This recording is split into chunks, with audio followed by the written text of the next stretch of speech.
Alright guys, let's talk about what a swim lane diagram is. So a swim lane diagram is a type of modeling diagram that's going to depict activities within a specific process.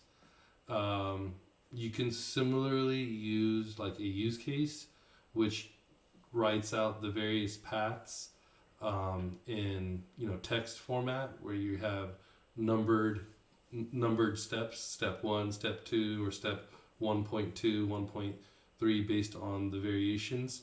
Similarly, you can visually draw that out in essentially something that looks like this, which is squares and boxes and things that kind of connect to each other and have logical kind of relationships to each other. So a swim lane diagram specifically, so this diagram here is something that I worked on for a client. This one here is not a swim lane diagram. This is a high level process flow. So at the very highest level, it depicts the 5 phases it has. So what I was doing here, just to give some context, is I was helping a client establish their release management strategy. A release management strategy is how items are released into production so that the right people give the right approvals, depending on the type of change. If it has to go through certain regulatory kind of approvals, which is what this one had to go through, it goes to the right path. Or if it's an easy change, it just can be promoted much quicker, right? So there was different types of changes that had different types of processing. So that's what was kind of conveyed with these set of diagrams. Here you have the high level diagram. This is the high level steps. Within these kind of high level phases, you can say, you have these specific processes. You'll notice they're numbered. As I mentioned, just like a use case, you can actually create a whole giant use case out of this. Modeling, depends. You can always use different tools to model the same thing, depending on what you're doing for the project, or depending on what your customer or client can really consume. You use different things. A lot of times these boxes and lines are the more logical, easier way to show things to people rather than handing them a use case. A use case is going to be used more for like technical development, but they have the same elements. For example, you have the actual tasks or the actual steps, but above all that, you have to define your entry point, right? Your trigger. Same thing here. In a swim lane diagram, the trigger shape is different than the activity shapes.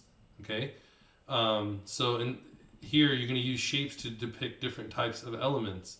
Now we talk about actors, right? What's an actor in a use case? It's someone that plays a role in the use case. It could be a system, or it could be a person, right? Or it can also be an automation. Technically, I guess that's still a system, right? So systems or people that play a role in a process, those actors in a swim lane diagram are put here. So PRC, this is a review committee, they're an actor. The vendor that we're working with, they're an actor. Digital properties, change owner, so this is actually the client that I was working for.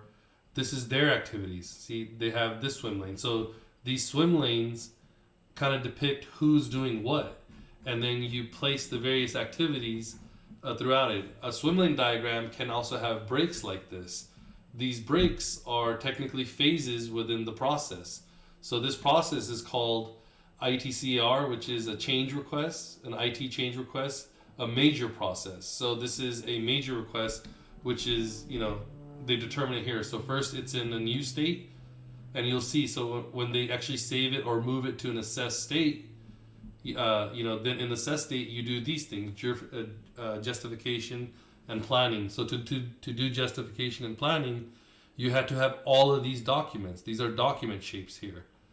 So different shapes are used by different methodologies. I'm not trying to really teach you the shapes. You can use UML or some older stuff, some newer stuff. Sometimes the client wants to see it the specific way. But what I'm trying to teach you here is swim lane diagrams are generally used regardless of what kind of modeling language you're going to use. You'll notice, coming back to the use case thing, all these shapes are numbered, and I actually had a written document that actually wrote out what each of these steps are. But here in this swim lane diagram, you have the actors, and then you have logical flow. Diamonds here meant a decision, so if the ITCR was approved, it would move on. But if it wasn't approved, this team needed to provide a reject reason, and then it goes back to here, justification and planning, right? Now, you'll notice that these shapes are not within a swim lane. They're in a shared lane. So the business system owner and the IT system owner were expected to work together to have these meetings and make these decisions and then give it back to us, us being, digital properties or the kind of change management owners, to provide a new justification, create a new task, and move from assess to authorize. And once it's been authorized, we come to implementation. But the point is, you'll see that these shapes, here's another document shape. So here, if you'll notice, these shapes were an input into justification and planning. But here on the review and approval process, this Viva approval code is an output of that process. It's modeled there. Again, here you see some shapes that occur between swim lanes. So that probably means either an interaction or a meeting that had to get that done.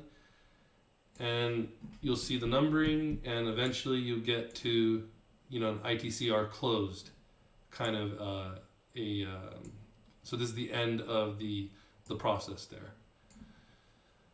I want to move down, see if I see anything specific. So this was kind of the main process. So if we go back here, right, major ITCR, that was the process handled right here. ITCR major process. So let's go down. Let me go to some. Oh, sorry.